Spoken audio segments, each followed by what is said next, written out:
evening, morning, afternoon, or night, wherever you may be listening from. Welcome to our Winning Podcast, Episode 9, with our lovely moderator of TGA, Coles. All right. So today we're going to be going over like a little bit of introduction to Coles, who Coles might be, what they look like, where they're from. Coles is quite the world builder. He has developed a very interesting sort of world that Coles resides in, and it's filled with a bunch of really cool things. There are, I think, if I remember correctly, over 43 or 46 territories that are within this realm. We won't be going over all of them, of course, today, but it's just a show of how in depth his writing has been. There are also various kinds of dragon races within this world. Uh, there's a lot of interesting stuff to cover today with our lovely moderator, Coles. So, why don't you give us an introduction to yourself, Coles? Who are you? What are you about? Well, my name is Kolsavdür. Some may call me the Great Sage of Zilfayol. Others may perhaps call me by the title of the Stalwart of the No Color. Perhaps some may know me as the mentor to the King Hermit. Most notably, many might know me, especially in my home territory of Zilfayol, as the twice Malloy Vanquisher. Perhaps I'll elaborate on my titles later on if you so inquire, Lord Avon. For Ooh, now, I am but a resident of the continent of Glucia, one of the three continents of my world, known as Kijedcof. There are many different intricacies with all the territories on my continent, some of which you may be interested in hearing, or some perhaps not. We shall see how things eventually develop, no? yes, we shall. And since I am a seeker of knowledge and a traveler of worlds, I'm very excited to hear about all of the details surrounding you and your amazing life story. Um, so, our viewers today have gathered to listen to your story. Where should we start? Where does it all begin for you, Coles? Well, I suppose one could go about my life and all the little intricacies in it, considering there are so many mysteries and vague retellings of my supposed famous life, depending on how you define famous. But perhaps I suppose one could go a little bit into some introduction to my culture and my homeland. Let us Yes. delve into the situation that's currently befalling my continent of Lucia, no? Yes, what is happening in your homelands? Currently in Lucia, there are many trade negotiations and in-depth political situations trying to get the upper hand of other territories. Currently, there are two that are most notable in the game. The Those game. two are most notably one that's intensely focused on trade, focused on exports and getting as much money as dragonly possible. The other, however, tries to exert soft power by trading in people. Not slavery, mind you, but the sort of intellectual trading and a cultural expansion where you trade ambassadors and people of art to to exert a large portion of soft power amongst other nations. The former that I have mentioned is known by the name of the Ternuian Republic. The second, the Kingdom of Hikri. Notably, there are many different nations, as you might have heard if you even have a smidgen of intelligence about Lucia. But those are the most notable. I I see. myself am from the home territory of Zilfayol. Zilfayol is extraordinarily isolationist. You do not learn much about what's happening in the territory, but that's why I am here to elaborate, no? So please, If you have any questions about my territory, then go right ahead and ask. I'm sure that a glorious wyvern such as yourself is ever so curious. Oh, I'm quite curious about a lot of things. This seems like a very complicated world with many different cultures and rules and things that, from where I'm from, isn't very common. Usually, everyone where I'm from has one goal in mind, and that's to produce the strongest wyverns possible. So we're really competitive. There's not much diversity between different cultures and clans and things of that nature. But this world seems very vastly different than mine. So, for you, Coles, I'm very interested in sort of your personal origins and what really started your story and where you have come from, but more so through your lens of things. How do you see these different interactions between these countries? Do you align yourself with your own country, or do you feel like you are more of an independent dragon who wants their own beliefs to sort of rule their world in a way? Those are the things that I'm very curious about. And for our viewers who are joining in on our mystical sharing of knowledge, maybe provide a brief description of your physical attributes as well. What kind of dragon are you, for they cannot see you beyond the veil? But of course, to even start my story, one must have an understanding of my dragon species, the psychology and anatomy behind our kind. To start off, I am of the race known as the Yokuvan. They are the ones that most prominently dominate the home territory of Zilphayor. These dragons are often considered to be silver-scaled, reflecting any dazzling light that may shine upon them. Appearances may vary from dragon to dragon. Some may have long appendages that almost resemble what some may call insect feelers from the snouts. Most Hmm. notable example would be me. I use them to attune myself to magic more accurately. Some may Right. even have spiked tails, or even perhaps a bit of a extra stubble on their chin, almost resembling a sort of beard for some of the other dragons. The Arcuvans are most notably known for their intense attunement towards magic, and one could very easily see this in our own physical appearance. Many of our kind bode a vast array of colors and patterns across all our scaled bodies. All of those colors and patterns have several meanings. In my case, I am coated with a vast array of emerald green curls and lines. This is but a signal that I am what one may call a very exceptional sage. Hmm. However, it didn't always start out this way. Oh. You won't find much information about this, but I was once born as a no-colored. A no-colored in Zilphael society are often considered to be those that are unable to attune themselves towards magic in any semblance. These dragons are often considered to be second-class citizens, thereby foreboding most of their rights of any kind.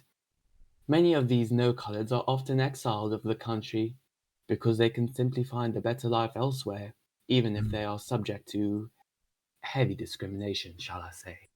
Hmm. I As see. I mentioned, I am but a no-colored originally.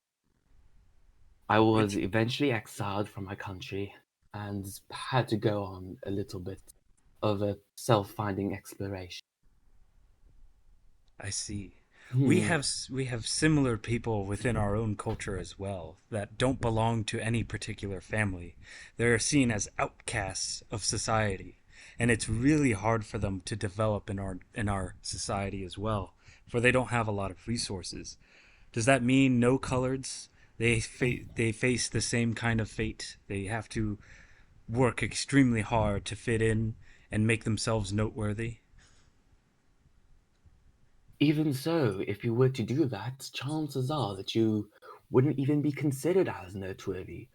The best case scenario for any no colored is to simply be perceived as a lesser being, not entirely a disgraceful second class citizen, for sure, but a lesser being nonetheless.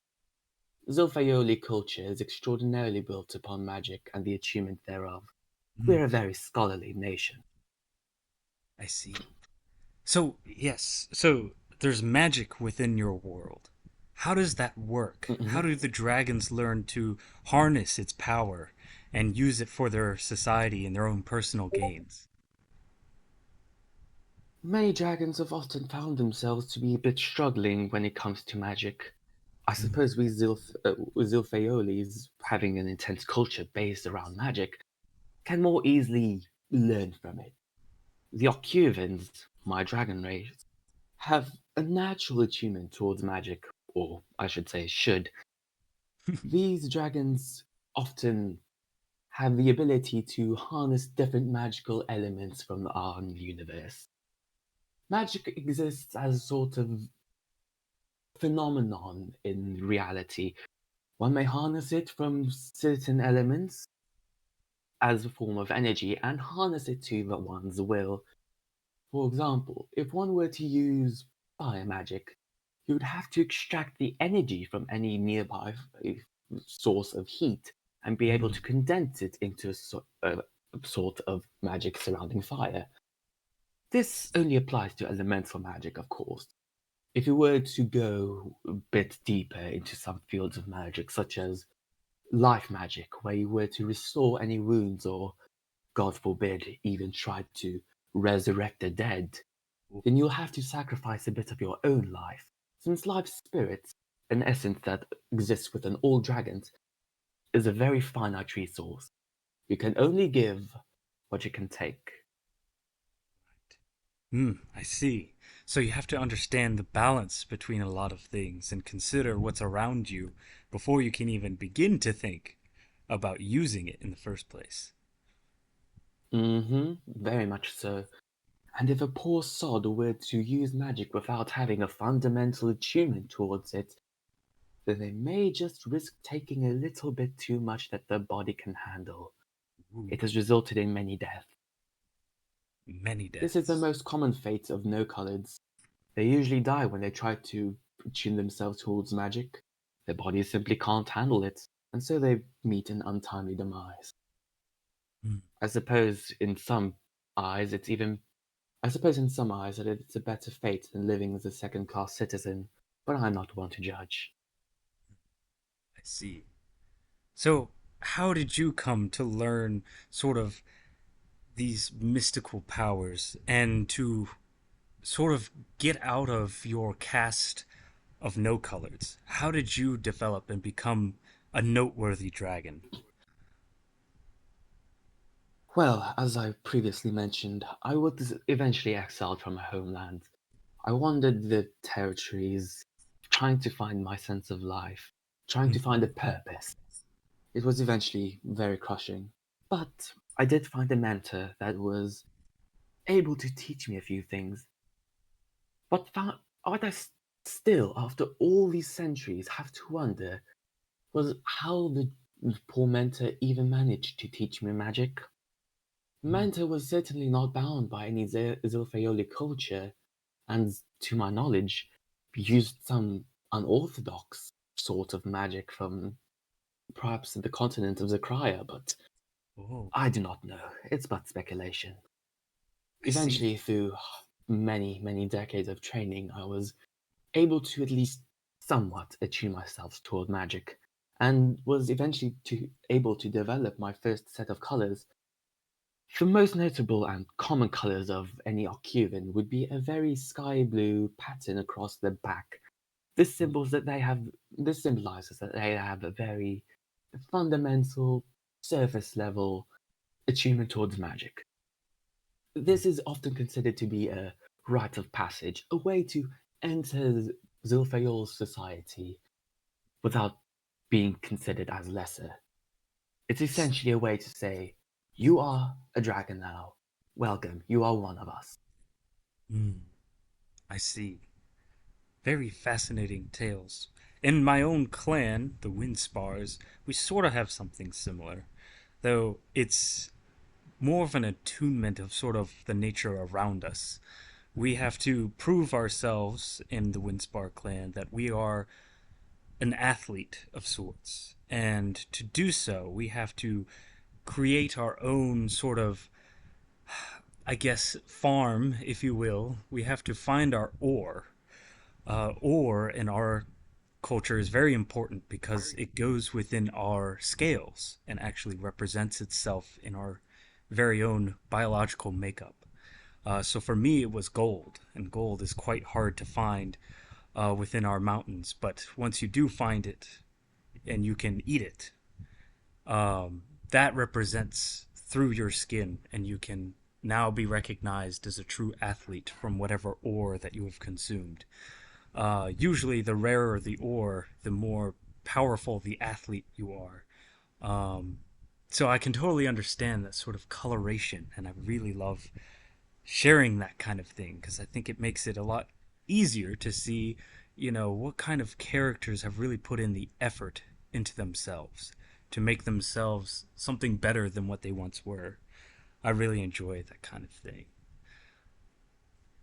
Yes, a very fascinating comparison, I shall admit. Oftentimes, occupants also have a wide array of colors that don't entirely relate to magical or academical progress. Some occupants spit red lightning bolts across their skin, which often symbolizes that they are more of a aggressive yet affirmative leader of our societies. Of course, they do use magic. That is but a fundamental basic of being not an occupant. However, I suppose it all determines how you use that magic to reach your position that grants you your scales. These Mm, scales aren't necessarily permanent either. They very much can change, as was the case for me. I see. I see. Hmm. Very interesting tales, and that's not an insult. Let's see. I have quite a few questions about sort of the governments that rule along this world. And I've noticed that you have federations and you have republics and you have various other things happening within these territories. Which would you say is the most dominant nation of all? And does it impact the other nations? Or is there more of an equilibrium among the states and there's a balance that's created between all of them? What's sort of the makeup of the politics of this world? Well, to begin, I would say that the Tunisian Republic is certainly the most powerful, though, as previously mentioned, it does have a rival, the Kingdom of Hikri. Mm, The problem is that there isn't a lot of intense wars going on the continent of Lucia. There used to be one many thousands of years ago, but there had been a treaty signed, and there hasn't really been a war ever since. Most of the continent just focuses on trade and enriching their pockets in some form or another. Doesn't really matter.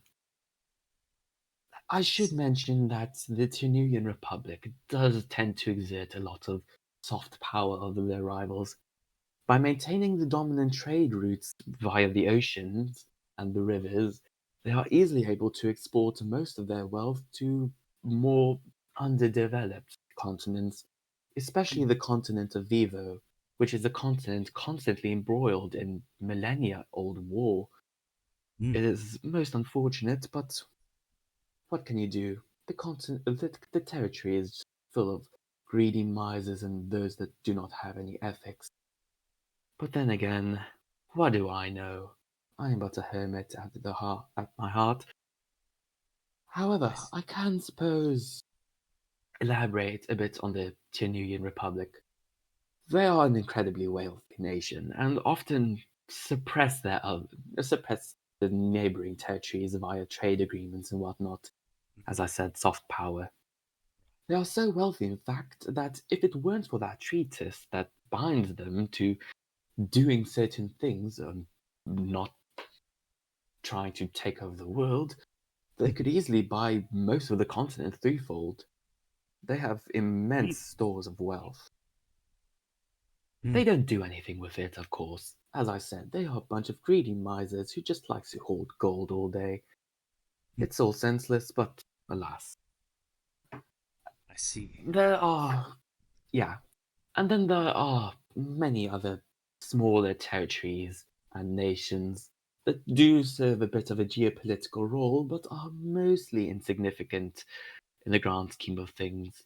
If it weren't for the constant trade war going on between the Kingdom of Hakri and the Tunisian Republic, then perhaps some of those other territories may have a bit more time to shine. I see. See, from my world, it would be a vastly sneaky and kind of devilish kind of thought. But if such a country was so vastly wealthy and well off more than any other nation, I think I would personally try and see if I could get to the top of that particular nation's government.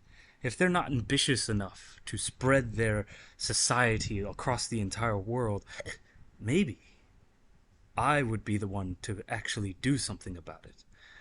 Now, how likely would that be within the Republic for something like that to happen? How easy is it for someone to kind of take over as a dictator of sorts to make that happen?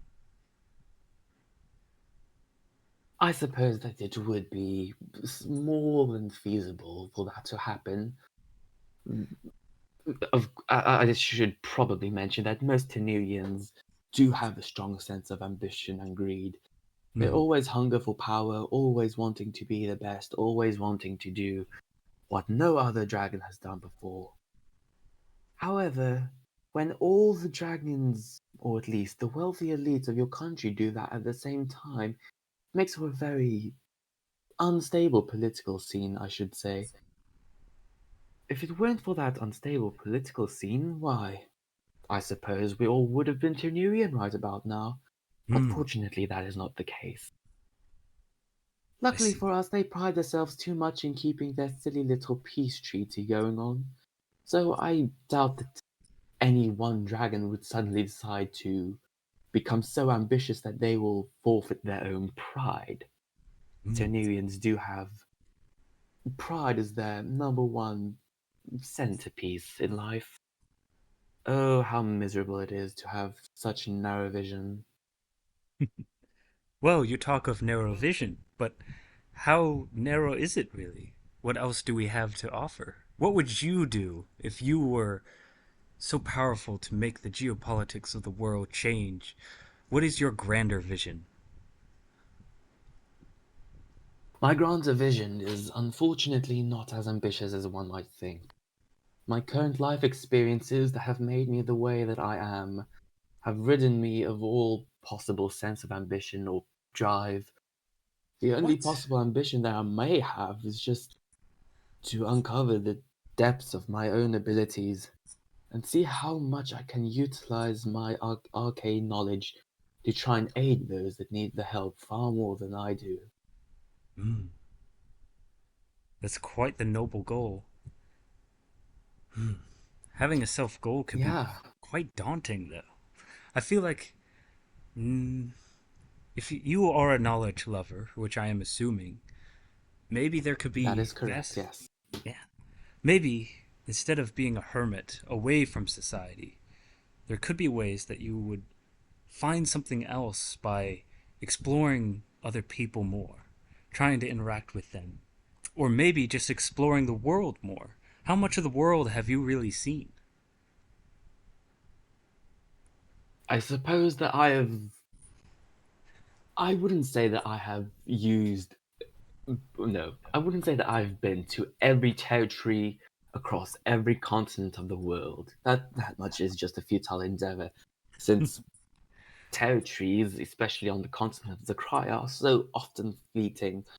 However, I must say that, on the very least, I have visited most of the territories of Lucia and have made a very small visit to the Vivan continent. Mm, Otherwise, I've mostly just used magic to scry the places, see what I can find, and interact from a faraway distance. There's no real point in going to any place whatsoever if I could just view it from a safe distance, inspecting, researching, conducting experiments, and, of course, enhancing my knowledge. Very true. If you could just see anything, I'm sure a lot of travel would be useless, but wouldn't you agree that there's something to experiencing all of the senses, to being there in person? I would agree with it, yes, but I do rather, no, after all my experiences in life, I do tend to be ever so cautious. My fingers are already mostly paralyzed. I can't risk myself Ooh. going on a grand jolly adventure and risk something even greater.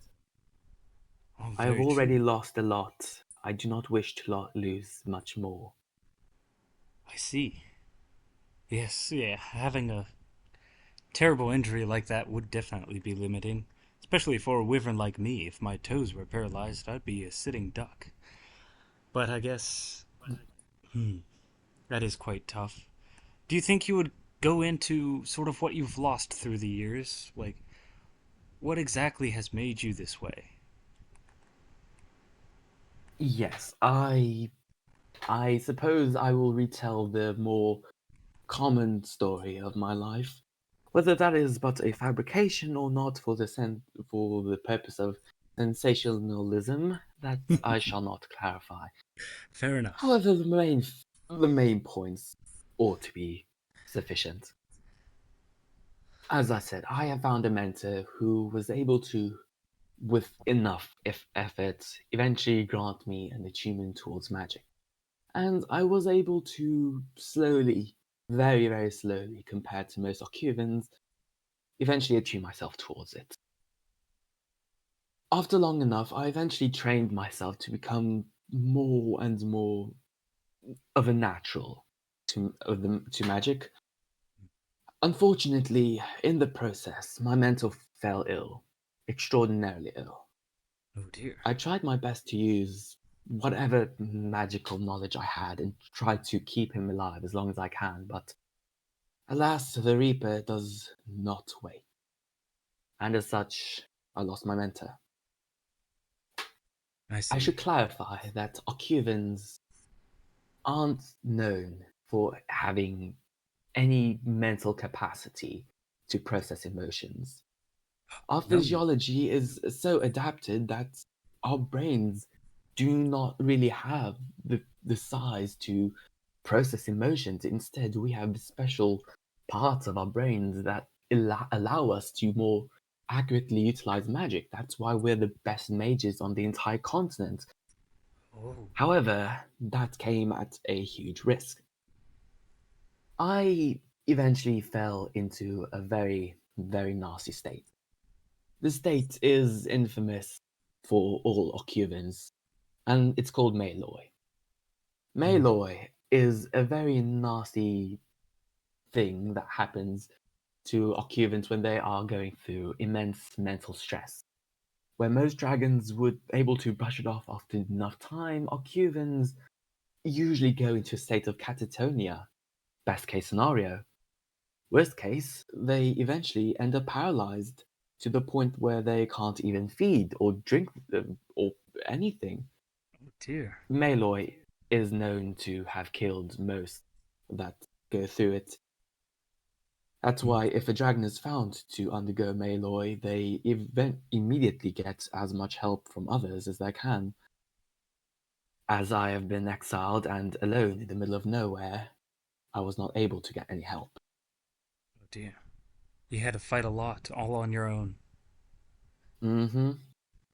And yet, I suppose it's one gift that my mentor gave me was an unorthodox view of the world compared to typical Zilfayoli culture. I suppose that unusual culture and way to see the world eventually it gave me the tools to help recover myself from Malloy. Not without much struggle, unfortunately.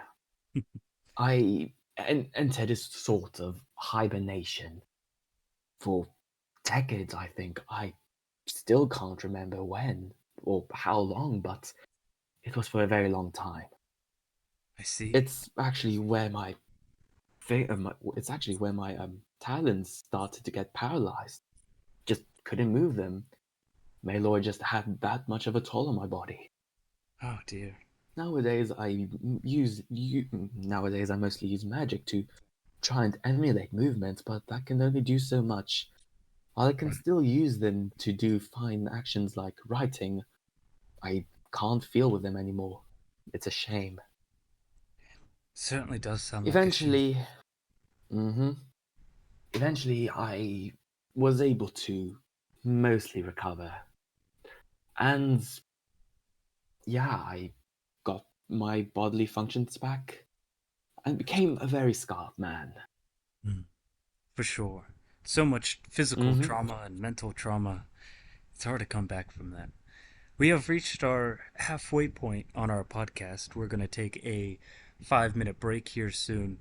But Coles, thank you so much for this first half. It has been very enlightening about your background and who you are as a dragon, and I really appreciate that, and I'm sure our listeners do too.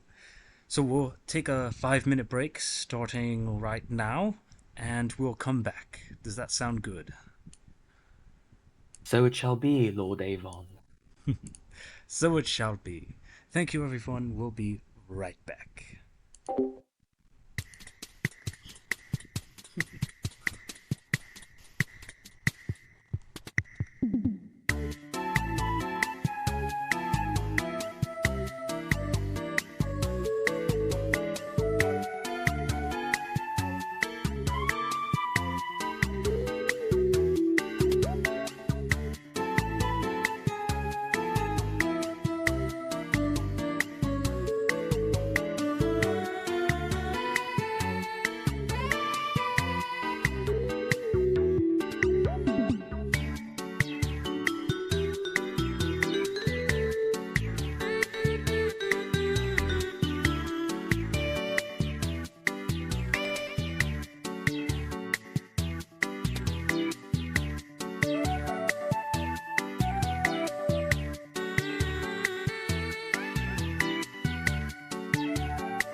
Hello, our listeners beyond the veil. Welcome back to our podcast interview with our lovely mod, Coles. We're going to get into this second half. I have a few more questions for Coles himself, and then potentially we'll get into sort of the creation of Coles with the author as well, and sort of get an understanding of what the inspiration has gone into the writing and the origins of such. So thank you all for coming back on our break. So Coles, I call upon thee once more. Are you there? I am here, Sir Avon. I am here. Glad to hear your voice again. So now I really want to talk about sort of the, I guess, you're struggling with a lot of physical ailments in your sort of day to day life. Have you found any pets or any apprentices of any kind that sort of help you with these sort of things? Are there any other dragons that are really accompanying you around your journey to make life a little bit easier for you? I suppose that one could elaborate that I have a bit of an interaction with the High Commune of Mages. However, I wouldn't consider that mostly to be a sort of acquaintance, more so just a slow, tedious process of higher ups trying to make me into their vision. Hmm. Alas, uh, not much that you could really do about that. I have started to consider about possibly, maybe, having a bit of a small retreat to maybe the kingdom of Hikri. I have been scrying this one person a little bit. Perhaps I may try to meet them, perhaps discuss a few things of a magical nature, and we'll Hmm. see how it goes from there. Who knows? Maybe the student will become the master. We shall see. Anything could happen, I suppose. You never know what somebody is capable of. Hmm. Well, Coles, what do you like to do for fun? If you even care about fun, I'm not sure. You seem a very studious and a very serious type of dragon. How do you enjoy yourself, or do you purely find enjoyment for doing these studies and working on your magic? And how do you go about that? Oh dear heavens, no. If I were to continue studying magic day in and day out, I'd go insane. A dragon can only do so much after all. No, what I like to do for my leisure time is to, as I perhaps mentioned, scry a little bit, see what life is like a little. Hmm. I do tend to explore a little bit and try to help those that need the help. I suppose that could be considered leisurely. However, perhaps one may consider that another duty of mine to make these grandiose public appearances and try to help the poor and try to aid in their suffering. Hmm. It's just another duty of mine, I believe. It's a duty that means a lot, yes, but a duty nonetheless. I see. If I were to consider a specific leisure activity, it certainly would be scrying and maybe the occasional trip to another continent once every century. I see. Yes, that does seem a very laid back kind of lifestyle, but I do like how you're active within your community and the dragons around you. You really do seem to care about these dragons, and I really do appreciate that. But Hmm. of course I do. I do Hmm. not want any occupant to go through the horrible hell that I did, Hmm. especially not the no colors. They already have life hard enough as is. Who am I to add to that? Yeah, that's very considerate. Hmm. But now moving on to another question, I suppose. What do you do for food? How do you sustain yourself? Do you hunt? Do you go off the land and eat berries? I know some dragons are vegetarians, never fully understood them. But what do you do?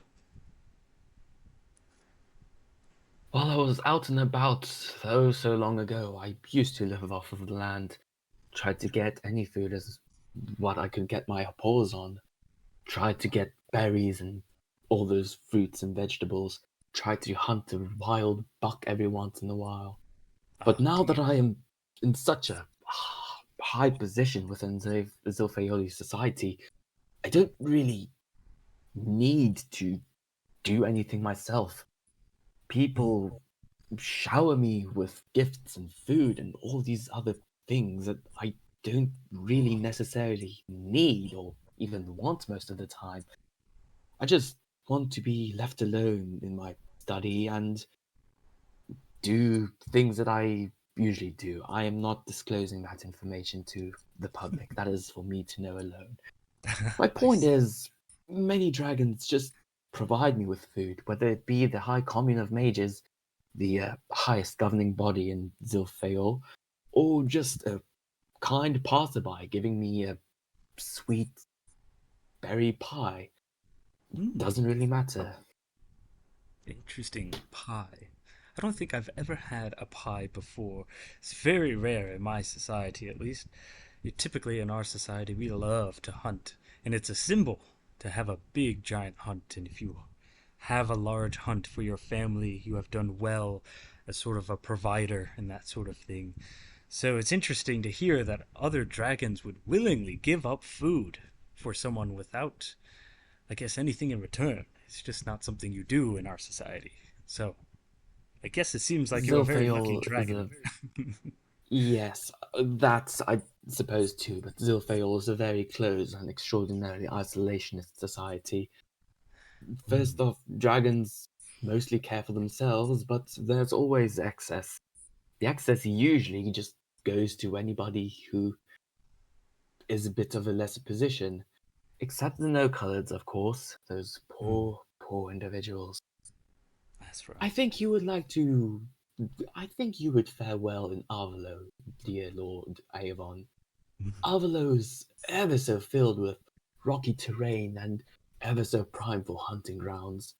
It's a very, very minor territory and Mm. not often thought of, but there's a huge hunting culture going on there. I think you'd fit in quite well. Oh, I would certainly love to do that. My competition is, I guess, lacking in my own world as being the best. I would love to challenge myself with primal hunters, those who would dedicate their lives to improving their technique, and oh, that is what I love the most. So yes, I think I would fit in quite well there. Be very nice. You, How are the you're in quite for a females though? challenge. Oh, females.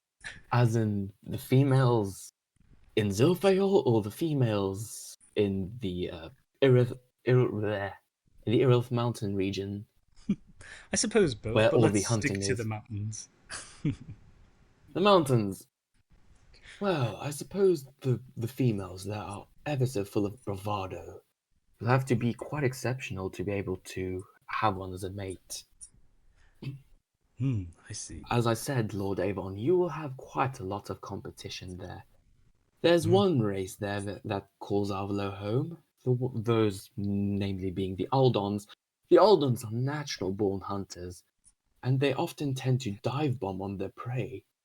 You have to be extraordinarily quick to surpass that natural ability. And if I you can be see. the quickest and the swiftest of them all, showing the most power and skill in your kill, then I'm sure you'll be able to attract a female at some point. Hmm. I think I can handle that. But how big are these dragons? Well, I'd probably say quite sizable, to be honest. I'd about say, hmm, about 4 to 5 meters tall. I suppose in whichever measurement system that you're from, that doesn't really translate as well.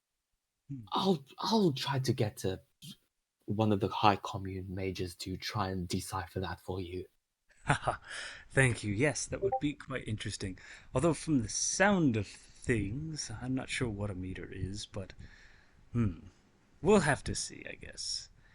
Alright, so I guess this is where we part ways, Coles. I have to go now, but I'm very happy that I was able to meet with you beyond this strange veil that we can communicate through. So it would seem. 'Twas quite the pleasure, Lord Avon. Hmm. Until we meet again, I suppose. For now, Un- I have many things to do, and you're taking a bit of my time. So goodbye. well, I The appreciate hermit it. needs his rest. Yes, I appreciate your time, Coles. See you till we meet again. Until we meet again. All right. Thank you so much, Coles, for bringing that RP sort of mode to our podcast. That was really cool. I don't think we've ever done that before, but it was definitely a new take on how to do these kinds of podcasts, and I really enjoyed it. That was really cool to communicate as sort of our characters. Um, I Yeah, it was really, pretty fun, I'll admit. yeah, Quite like that. yeah, it was really, really cool, and we really got into it too. Able to Mm-hmm. share both of our worlds and that sort of thing. Um, and it looks like our audience has too. So I have some more questions relating specifically to you as an author. So developing a world All is right. a really hard thing to do. I've developed Mm-hmm. sort of, Yes. yeah, I've developed two worlds of my own. One is Fire Rain, which is where Avon is from, and the other is the world of Solus, which is where my Pokemon OC is from. And Okay. my world of Solus is actually more similar to your current world, in that there's a lot of governments and things, not so much as 43 different territories, um, but like coming up with sort Mm-hmm. of the politics, the culture, the individualism that can be kind of found within these different areas. What kind, how does the environment impact their development and how they do things? It can get pretty complicated, and I just want to applaud you on having figured out so much on all of these nations. That is just amazing to see. I really enjoy that kind of writing a lot, and even sort of like the social markings of these dragons. The different colors that represent different things about them, um, and the no coloreds being the lowest of the cast, and that sort of thing. All of that is just really well done, and I think you did a great job in explaining most of it. So, just want to say props to you, man. That was really, really well done. Well, I'm certainly flattered, that much is for certain. The irony is that we didn't even really go into a lot of depth for many of the dragon races that are found Right. on the in the other territories, or even really explain a bit about much of the other continents, which I want to say are much, much richer than Glucia in the terms of history and the Really? culture. Oh Mm-hmm. man. Oh man. So you even have more to share. Okay, so we're I definitely do, gonna have yeah. you back on the show at one point. We have to, because this is just so good. If you're willing to, of course, not gonna force you or anything. Uh, but like, okay, so I'd be more than willing to, Sir Avon. More than yes, willing. yes, awesome.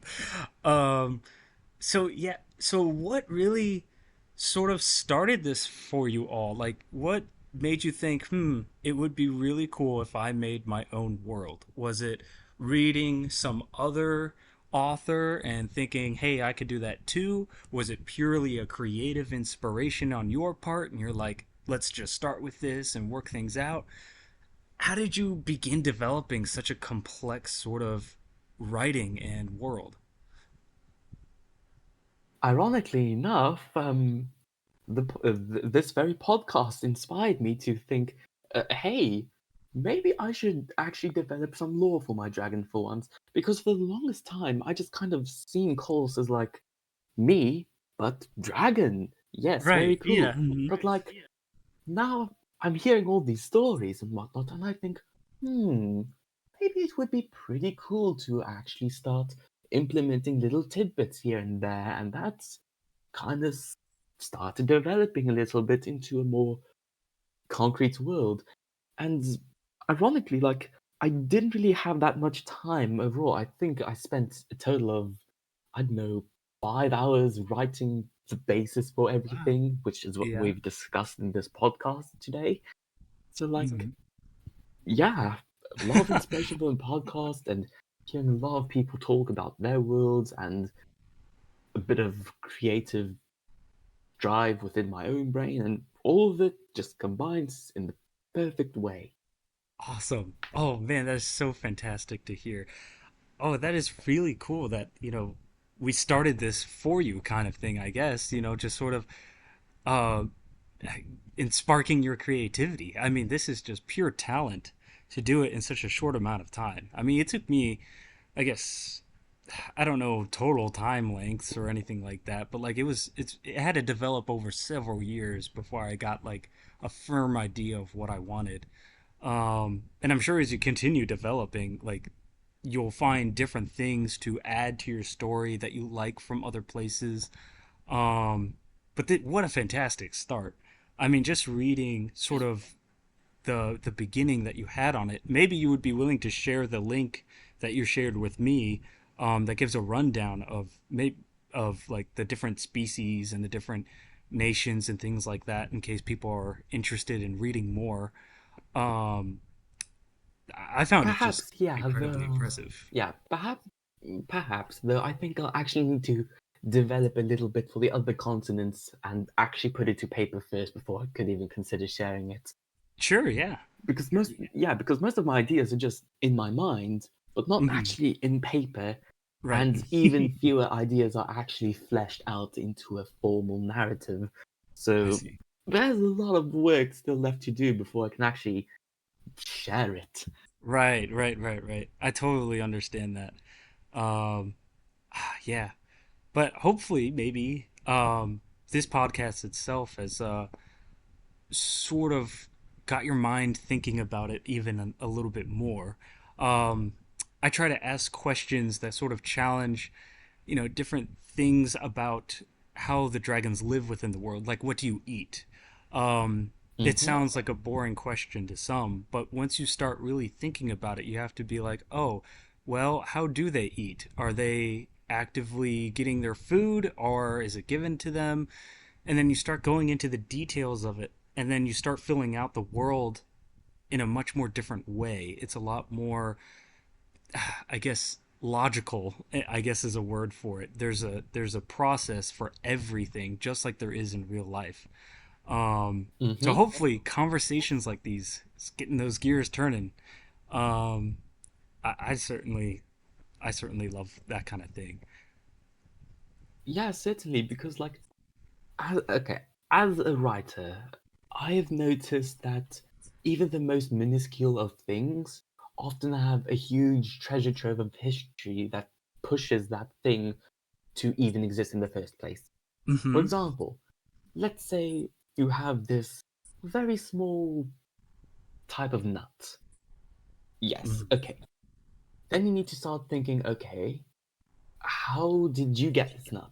Oh, I got this from the farm. Yes. Okay. Mm-hmm. What led to that farm being created? Why is that farm in that specific territory, in that Yep. environment?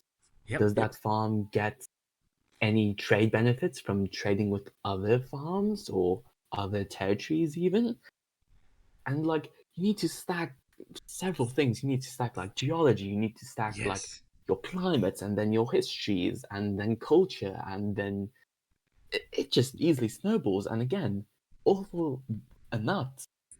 You could Right. very easily Exactly. do Yeah. this on a grander scale for I don't know, a dragon's culture.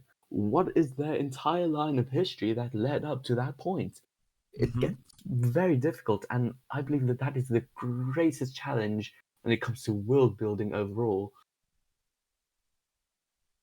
Yeah, definitely. I mean, it's it makes you think. I mean, you have to, if you really want this story to seem like it could be real, you have to sort of consider those certain things, because that's the questions that your readers are going to be asking. Um, like one of my favorite series is the Red Rising series. It's not dragon related. It's a science fiction novel that is surrounded by these um, genetically modified humans that have sort of taken over human society. Whether you count them as Hmm. human or not is a little bit tricky because it goes into great detail about yes, they are human, but they're so genetically modified that they're sort of like an advanced species all on their own. Um, and what the author has done, Brown Pierce, he gives you context to sort of these things. How is the world, developed as it is? And he gives a lot of great history context to it. Like why is there a huge colored caste system that is operating the entirety of the human race now? Um, well, because that's Mm-hmm. just how the genetically modified humans decided to operate the world because it was efficient. Everything was logically categorized, and the top stayed at the top, and there was no movement or anything like that. So we have the power, we can keep the lower rings down. And it's called Red Rising because you follow this character who is from the Reds, which are the lowest class, and you sort of see him try and break the system, but he's enveloped into the system as well. He gets a taste of gold per se, and so now he has to make the tough choice of whether to stay in gold or whether to try and break the system like he originally planned. Um, but again, like there's an explanation for every single thing that goes on. From the types of spaceships that they have to the duties that each color has to the development of the characters, what the characters have all been through is very well written. Um, and it just makes for a fantastical world that people just sort of like envision themselves in. And that's what I really love when going into that sort of complexity. Oh Uh, yeah, for sure.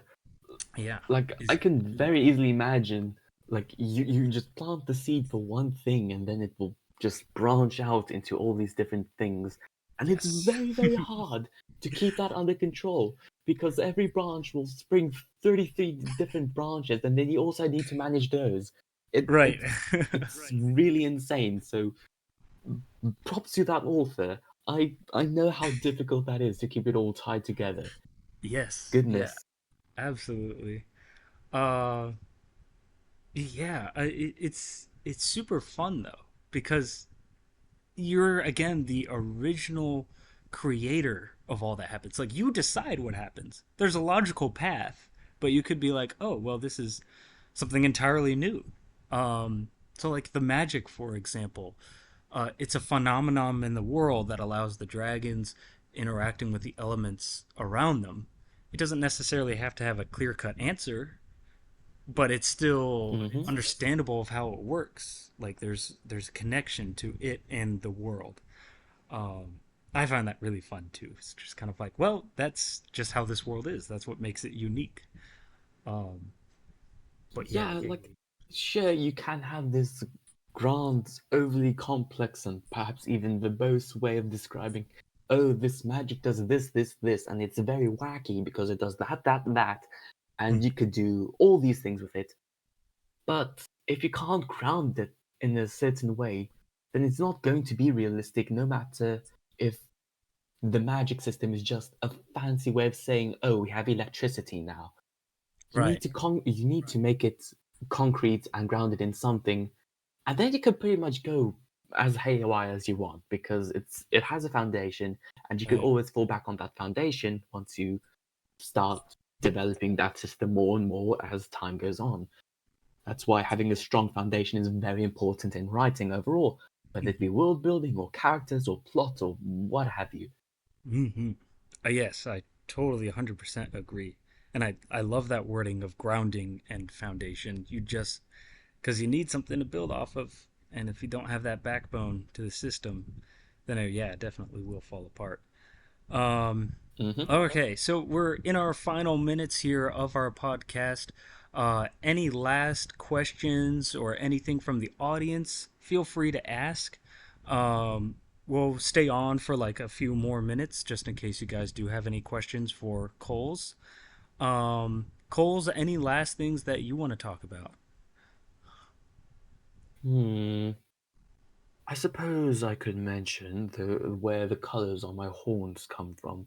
Those are not often seen in occuvans. Ooh. Yeah, we could touch on Ah, that. a first question by Troublemaker. What's the meaning behind the name? In all honesty, my name is just. It doesn't really carry any proper meaning. It's just something I have decided to Christian myself because I found the name to roll off the tongue quite well. If we're going to talk about how I actually came up with the name, then I just mashed a bunch of random letters on my keyboard, switched a few letters with vowels, and bada boom, bada bing, there we No go, we have way. our name. No way. Oh, that is so funny. You just keyboard Yep. smashed? Yeah, every name that I have mentioned in this podcast is a result of typing in random letters and switching out Really? stuff and make it sounded well. Yeah, Oh my I gosh, could do it dude. in the chat right now. Okay, let's do this. Okay, I There's got no way. KKDSFNHOS. Okay, Okay, let's yeah. do this and then switch that letter and then I've never thought of this before. there we go. There's a name for you. Easy. Kinsei Funcho? Man, it sounds Japanese. That's pretty cool though. Yeah, Because we that just. was what I'm trying to have a Japanese theme. So then Oh, just random letters and then think, I want something that sounds Japanese. Okay, make it sound Japanese. There we there go. you Name. go. Easy. Oh, that's so funny. I do that. I do that all the time. I won't do it on this podcast because I want to stay respectful of other people. But Mm-hmm. like, if we go on a different call, I just speak gibberish, like all the time. But it sounds like it could be real. Like it's like it's I, for some reason I've just devoted myself to like mastering this craft of gibberish and like mastering their tones and their patterns and stuff to make it sound like it may be something, but it's not. Mm-hmm. The I art find of that convincing people. Just yeah, spout a random bunch of nonsense and eventually you'll get something that sounds somewhat right. yeah, exactly. It's all about confidence, man. Mm-hmm. Just say it with confidence, man. You're Precisely. gold. You're golden. All right. Okay, so yes. Any last? Ooh, okay. Ooh, we have Hmm. questions from Every. He's trying to develop his own sort of character. Do you have any advice for him and how he can make it sort of like a foundation for his character? Well, I would say that trying to determine who your character is first and foremost is very crucial. Like, is your character supposed to be a lone wolf adventurer who only does things by themselves? Or are they some sort of community person who likes to start a family one day because they find pleasure in trying to help people in their community? Okay, once you got that, how did the person get that way? What made them in the what action or actions did they do, and what events happened in their past to get them to their current position? Okay, once you have that history behind you, build off of that history. Okay, for example, with the community person. Okay, the person wanted to help the community because they were once very poor and now they knew how that felt and that felt bad. Then they want to help poor people. Okay, how did that experience make the person feel? Feel more empathetic, perhaps? Okay, empathetic. That's cool. How does empathy in your character play in their current goals? How do you use empathy to say, okay, I want to start a family now? How do I use the empathy to get to that point? And once you have those key points in your character, you can very easily start to connect the dots and start to develop a sort of past and motive and character and just make a person. If Yeah. we want to have a TLDR version, write your characters how you would want to perceive a regular person, because that's what they are, a person. If you go meet a random stranger and talk a bit, They might share their life story with you. They might share who they are and what goes on in their mind. The same way with whatever character you're writing. If you were to start having a conversation with your character, if they suddenly came to life, what would they say? What would they think? What would they feel?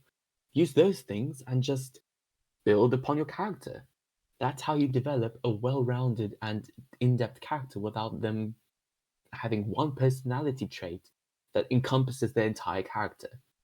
Like, sure, you could have a character that's brave, but you can't use brave as a past. You can't use brave as a mindset. You can't use brave as a way to talk with other people. You need to develop what brave is and how you got brave before you could use that character. Mm-hmm. So yes, that's how I would develop a characters a bit. Yeah. Yeah, I think that's really good feedback. Um, Definitely coming from a more complex understanding of, personality and sort of the layers that go within personality. I mean, you could have a bunch of adjectives, but yeah, you got to find something that makes them that way. It can't just Hmm. automatically be that. Yeah. Yeah, yeah. Very good. Connections are more important than adjectives. That's all you need to know. Yeah, very good. All right. Any last questions for the audience before we get the insider details of why Coles has special colored horns? I don't see any typing. We have two typing now. We'll see.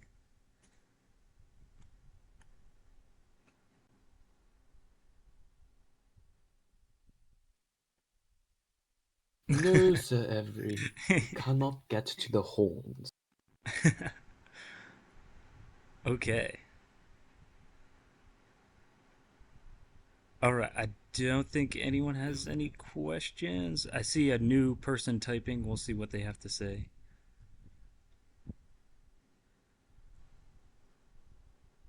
Someone renamed themselves Local Horn Snatcher, so you better watch out, Coles.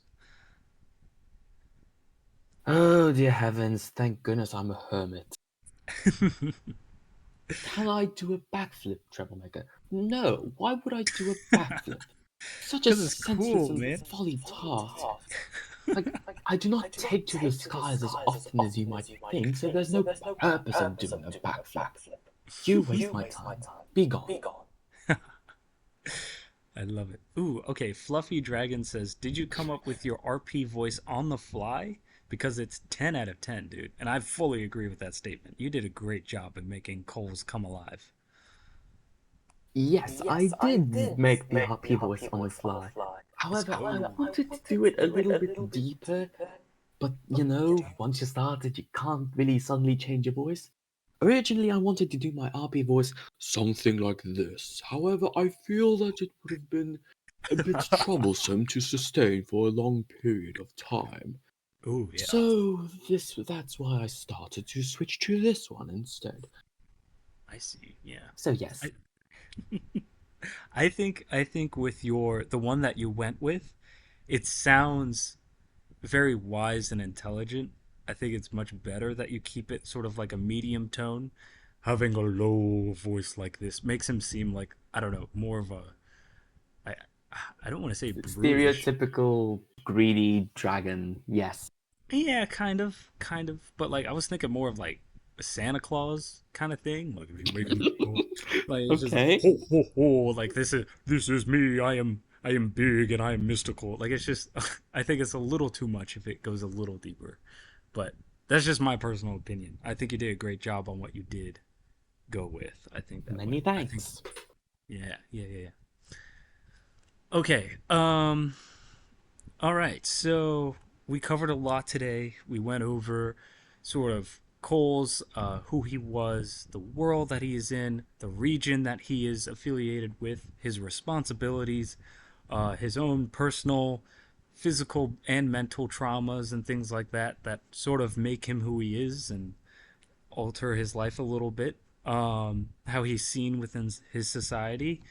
We've gotten into great detail about like what the what your inspiration was. That was really cool. And I guess my last question before we talk about your horns, I want the horns to be the last thing, um, is sort of like, um, oh shoot, did I lose my question? Uh, shoot. I just had a really good question. I just left my head. Um, Most unfortunate. it is unfortunate. Oh, yes. Okay, the future. So when you're developing the story in the future, how do you think you want to go about it? Do you sort of want to just have it as a writing project that you add on over time? Do you think you're going to make a book surrounding Coles, maybe, potentially? How do you sort of see yourself working on this sort of thing and developing the lore of your character? Okay, so currently at this point, it's more of what I'd like to do if I ever had the time and inspiration. I'd like to flesh the world out a little bit more, establish the world building and, Mm-hmm. typical writer shenanigans and whatnot, yada yada. And then, if I'm in the mood and want to have this complex world or whatever, maybe I can use that as a foundation for a more intricate and in depth story featuring Coles in some way. Or maybe I could just have him as a side character and just introduce some other dragons and go on our little merry way and whatever. Point Sure. is, what I'm doing right now is going to be more of a hobby thing that serves as a foundation if I ever want to develop it further in the future. Gotcha. Yeah. Yeah. Completely fair. Or maybe, or A maybe you could question develop from something. Nyvrin. Has Oh, Coles ever burnt a book? Are you stupid? Why would I burn a book? Those things are sacred and hard to come by. Do you know how often it is that dragons tear them up accidentally? Dear heavens, no, I don't burn books. Those are for savages of Vivo, not for me. so Coles has never made an accident with a book, ever? Hard to do it when your fingers are paralyzed, but it is what it is. True enough. Uh, okay, so moving on, I think we're at our last question, which would be about the colors of your horns. Where do those come from? So, occupants have this interesting capability where if they have undergone a huge and important life experience, they would start developing a certain color and pattern on their horns. This is usually seen as a sort of sign of respect amongst the peers in occupant society. In my case, since I've overcome Malloy, my horns initially started as simple stripes of a dark navy blue color, the color often associated with Malloy. Mm. However, since I managed to survive Malloy alone, out in the wild no less, my patterns were a bit different. My patterns were curled, their edges were rounded. To my knowledge, this is the first time that this has ever happened to Nocuvan. It has made me the symbol of much study, which is why I was initially introduced to the high commune of mages and trained to become the great mage who I am now.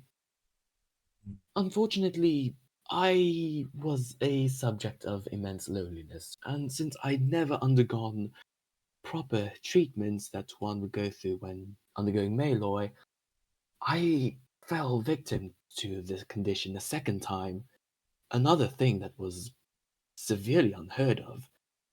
The second time was much worse, but I Okay. had caretakers around me this time, and I was eventually able to overcome Malloy entirely. The Oh. second time eventually caused me to have small curled speckles across my horn, which makes Mm. me a unique enigma amongst enigmas, I suppose, considering how often deadly malloy is. I suppose that is the origins of my horns, and which makes me quite the peculiar subject in Zilfayoli culture. But that is another tale for another time. Yes. It is a very, very complicated story. I see. Well, very intriguing. And maybe that would be the first thing that we talk about with your second appearance. All right. Well, thank you very much for your time, Coles. Thank you very much to our audience members who were able to show up today. And for those of you listening on YouTube, thank you so much for joining us and learning about the wonderful and majestical and wise mage of Coles. Thank you so much. Coles, hope you have a wonderful evening, night, morning, whatever it is over there. Thank you for coming on our winning podcast. You were certainly a winning member today. 'Twas an absolute pleasure, Lord Avon. An absolute pleasure indeed. Awesome. A pleasure for me as well. Thank you all. Join us next time. We have a few people coming up. Um, I'm going to let you guys know if scheduling happens to change. I'm still waiting on a security clearance for a job, and once that is clear, I'm immediately going to be on call. So it's going to be a bit quick in my life. I'm also going to be starting master's courses in the last week of August. So my time may change with that as well, depending. So we'll see what we can do with the podcast once all of that gets settled out. Um, but yeah, thank you all for joining. Stay winning, my friends, and I will catch you next time. Thank you very much, and goodbye.